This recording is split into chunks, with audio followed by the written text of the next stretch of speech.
kemi aktorin Fatmir Spahiun dhe kemi aktorin dhe kandidate për deputet Adriana Matoshi.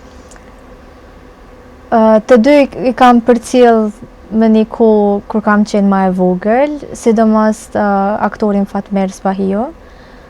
Në kafenia jo, nuk ka qenë një prej programeve shumë të shikume, besoj, edhe mirë që kemi pas diçka argëtuese në atë periudhë të kohës. Aktualisht nuk është që më ka ra për me përcjell, po megjithatë në aspektin e aktrimit, të dy isha shumë të fuqishëm në aspektin e aktrimit.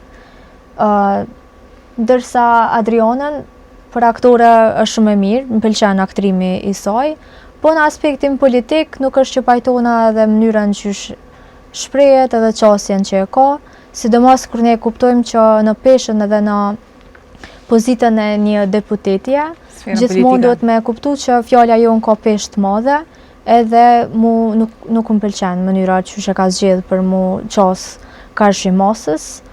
Po kjo është në aspektin e aktrimit. Me qenë se kem këto, si pa disa deklarata ndaj Adriana Matoshit?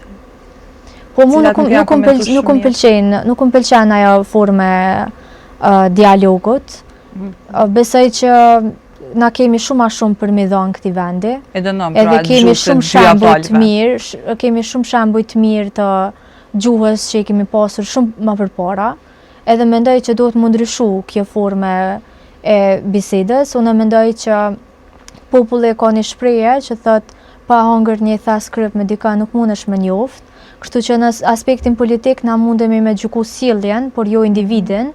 Kështu që dhe kisha dashur që në këtë periudhë secili me gjyku sjelljen e dikujt, sepse secilin ma shumë nuk mundemi me njoft. Po karshi sjelljes edhe fjalorit sigurisht që nuk më pëlqen, sepse... Pra, kupton vlerësimi për Adrianën shkon vetëm si aktore, por jo si deputeta. Pra vendi i saj është në aktra. Po, unë mendoj që në aspektin e gjuhës që po e përdor, po shpresoj që mundet me gjetë një mënyrë krejt tjetër më të mirë të qasjes së saj.